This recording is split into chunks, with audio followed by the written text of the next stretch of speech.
about ethics and conflicts of interest. Give a little refresher on that. I know it's a boring subject, but Les didn't have to skip. It's kind of rude, but we'll keep it moving. So we're going to start with the sources of authority that conflict of interest laws and ethics laws come from in the state of Missouri. Obviously, state law. We have the Missouri Constitution. Article 7, Section 6 deals with anti-nepotism. We have our state statutes, particularly Chapter 105, covers a lot of different areas, particularly conflicts of interest. And then we have our own city code with the relevant sections cited right there.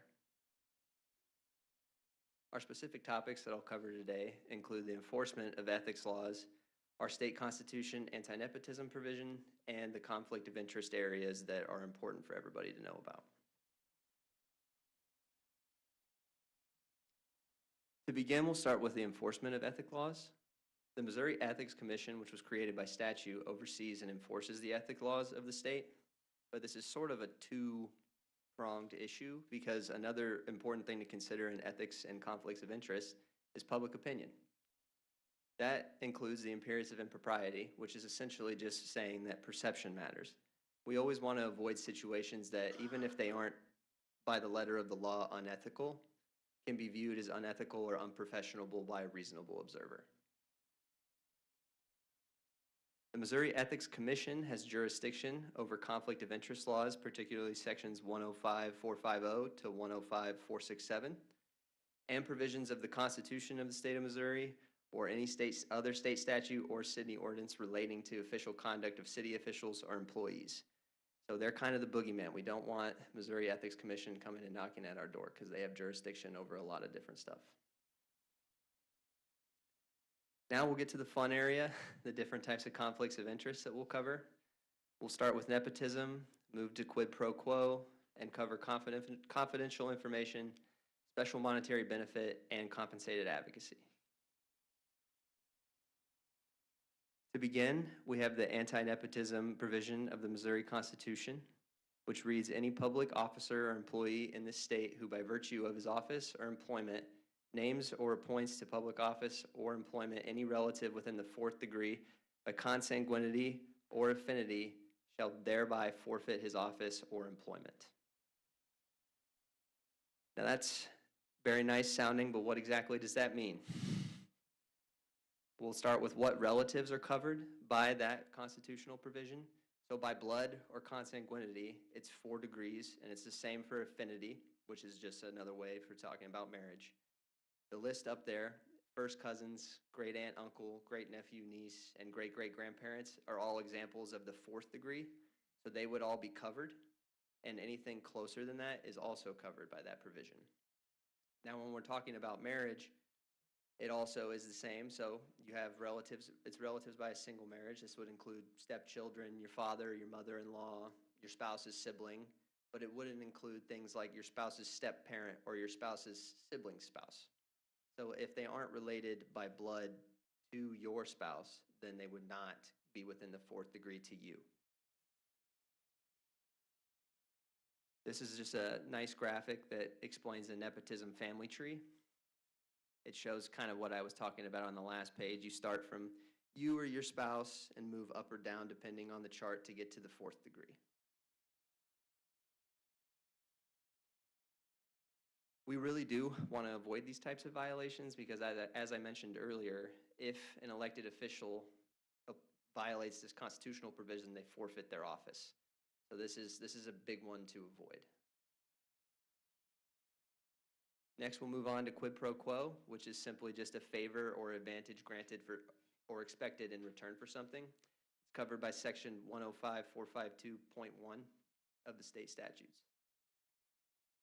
I won't read exactly what it says on the screen, but that is the official language that the state uses for quid pro quo. Here we just have an example. So Laura lobbyist takes Alan councilman to lunch where she pressures him to vote down an ordinance, and then Laura pays for the lunch. Our questions on that are, is it okay for Laura to buy Alan lunch, and can Alan then vote on the ordinance after this lunch occurs? If this was law school, I would use the Socratic method and call on one of you guys, but I won't do that. The answer to that is, technically, Alan can accept the lunch as long as he's not doing so in exchange for his vote. But as I talked about earlier, this is kind of a two-pronged issue when you talk about ethics and conflict of interest, and we want to avoid the appearance of impropriety. And even if he's accepting the lunch but won't vote in exchange for it, it still can look bad to a reasonable observer and is something we want to try to avoid. Next, we'll move on to confidential information. So public officials and employees should not use or disclose confidential information with an intent to create a financial gain, either for themselves, family member, friend, etc.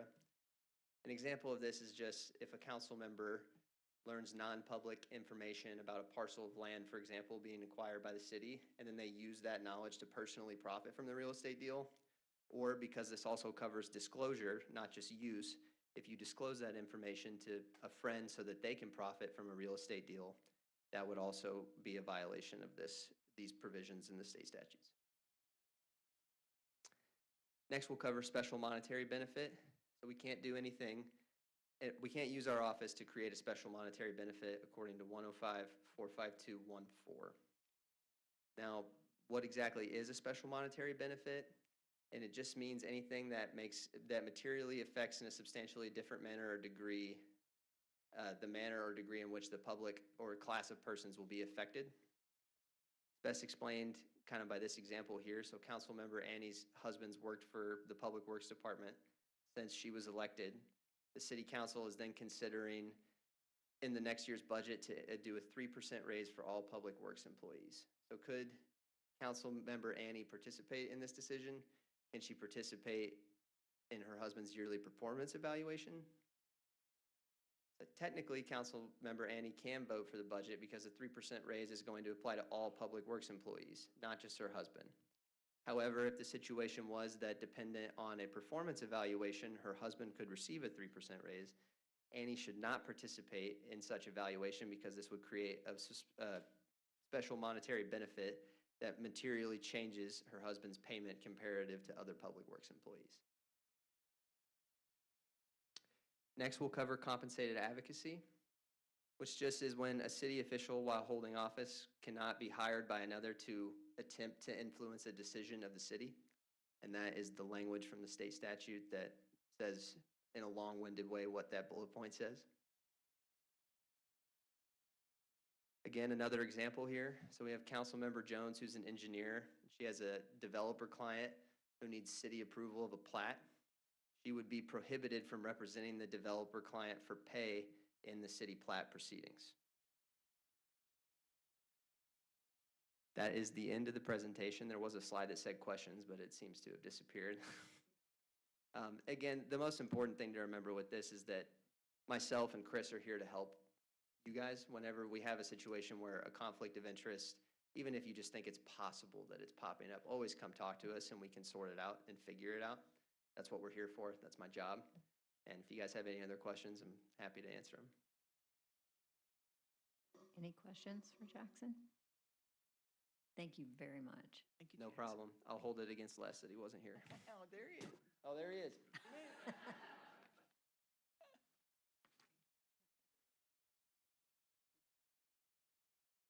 We have 5 minutes before the meeting starts.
I apologize for not being here for the start of the study session. I had a business issue to attend to.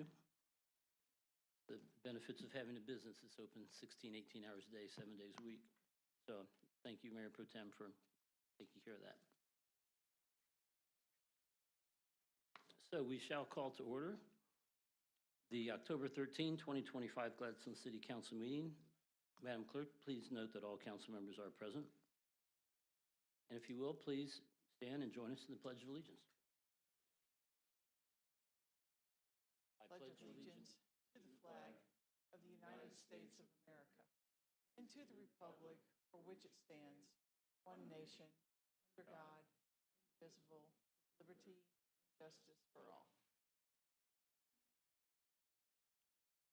Thank you. Next is approval of the agenda. Is there any council members who wish to make any changes to the agenda?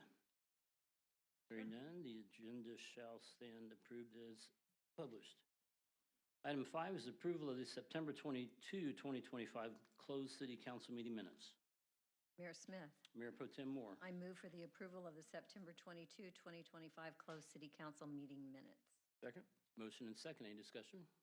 All in favor, please say aye. Aye. Opposed, same sign. Minutes are approved. Item 6 is approval of the September 22, 2025 regular city council meeting minutes.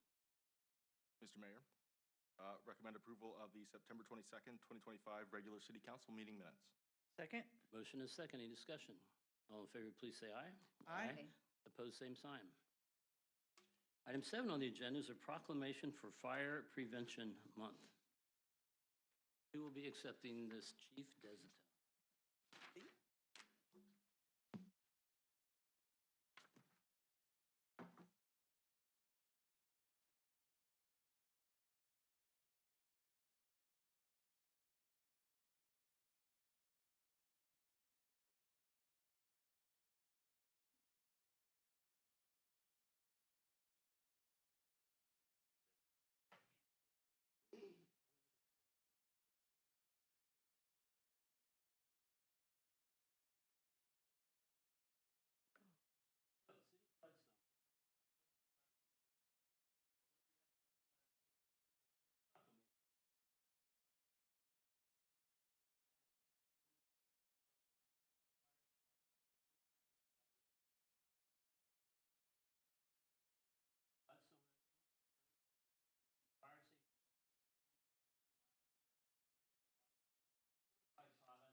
Item 8 is communications from the audience. Any member of the public who wishes to speak about any topic not listed on our agenda, please step forward and give us your name and address for the record and limit your comments to 5 minutes.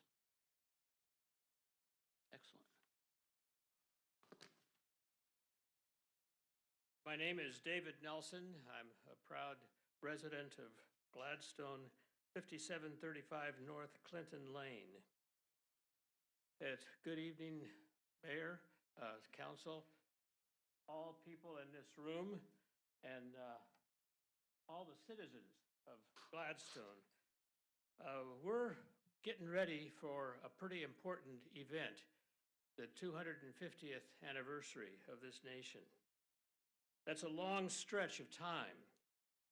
And when we look back over the story, it's important that we remember in honesty, because remembrance isn't just about nostalgia, it's about truth. When Linden, the community that eventually became part of Gladstone, was founded, it was in a time when our state was still a slave state. That's not an easy fact to say out loud, but it is part of who we are. And if we're honest about our beginnings, we can also begin to celebrate how far we've come. We are better than our past. We have learned, grown, and changed. Today, we live in a Gladstone that looks and feels very different in the best possible way. We have neighbors from all backgrounds, all walks of life, and all parts of the world. That growing diversity doesn't just enrich us, it defines us.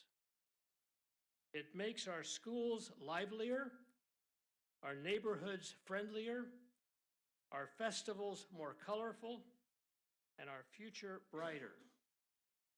When people come here and feel welcomed, they stay. And when they stay, they bring even more energy and creativity to our shared story. So this commemoration isn't just about looking back. It is about looking forward. It's about remembering our future. Remembering our future. Putting the places of our community together again in a way that honors the past but reaches beyond it. And speaking of the future, we've got some exciting things ahead. The new event center at the Atkins Johnson Farm and Museum is a great example, and boy, progress is being made every day there. It's more than a building project.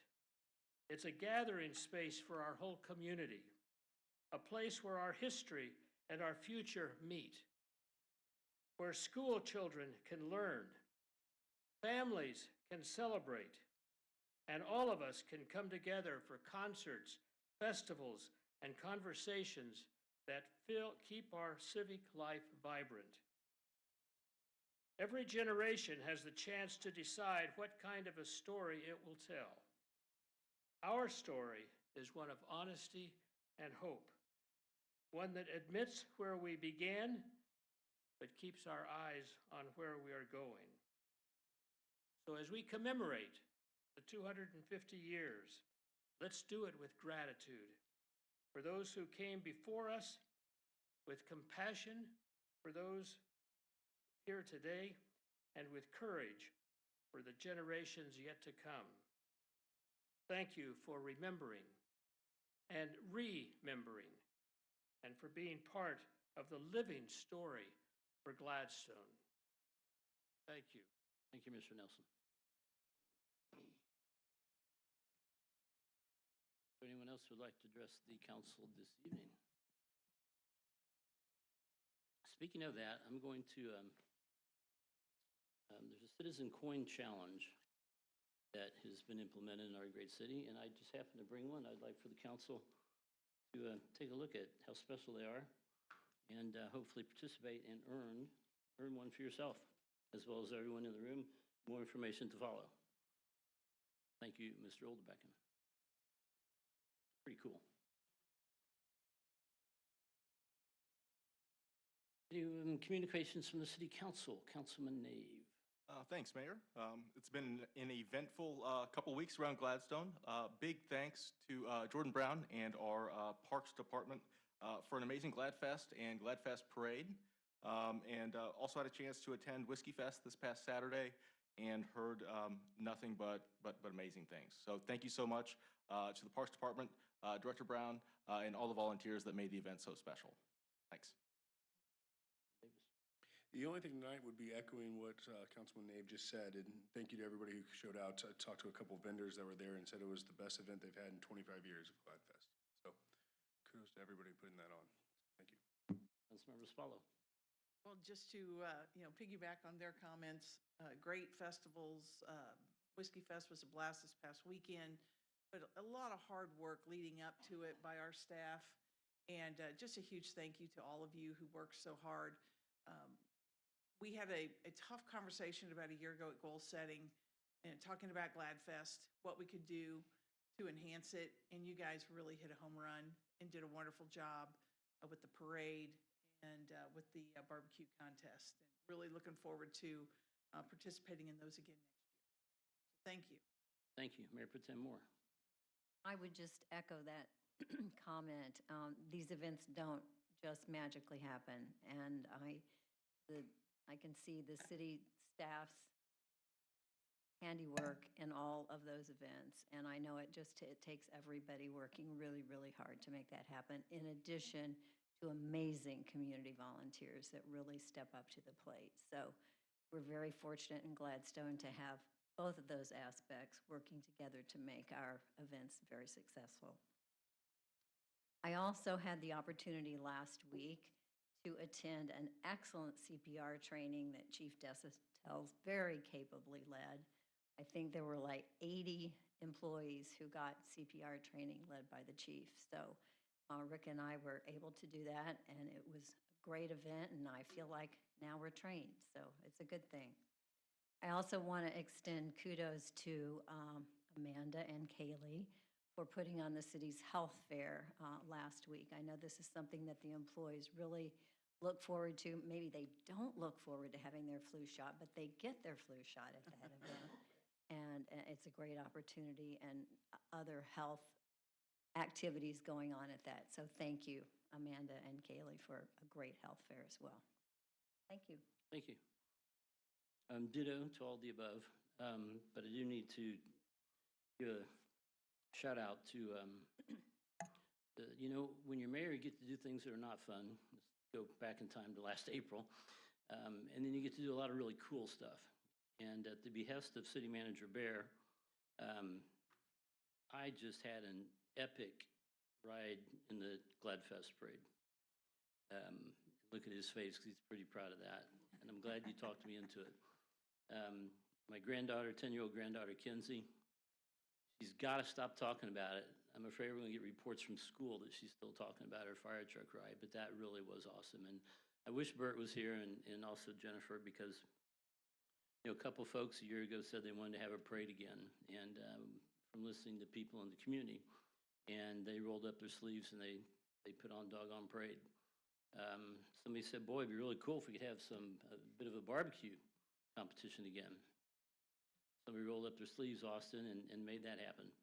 And all the while, City Manager Bear is in the background saying, yeah, we can afford that. Yeah, we can spend a little bit more money on that. And the Gladfest attendance did not happen by accident. It happened by, quite frankly, a parade. It happened by beefed up entertainment, and it really was a really good festival. I see a lot of volunteers in the room who helped with that, a lot of our city folks who helped with that. You went beyond the call of duty again. We appreciate that. And Jordan, I hope you'll pass that along to everyone. Tim, you also, chiefs, both chiefs, your folks were there as well. So I have to give a special shout out to folks who delivered us, which was the firefighter EMT Adam Namany, Chief Desautel was there, Battalion Chief Tim Schmucky, paramedic firefighter Justin Bullard, and Captain Basil Brown at the controls, who actually delivered us to the stage. And people I've talked to, they couldn't have cared less that the mayor was there, but they thought it was really cool to see how the fire truck worked. That was pretty impressive, so thank you for that. And, you know, we, we, we can't forget the fact that the Chamber of Commerce, you know, has a hand in Gladfest. They're a co-sponsor. You think of all those events that happened, those didn't happen by accident either. And a lot of their volunteers and Amy Harlan and those folks, it is quite an undertaking. And I think they stepped up a little bit this year, and I think we've raised the bar quite a bit for them going forward. Whiskey Fest was a blast again.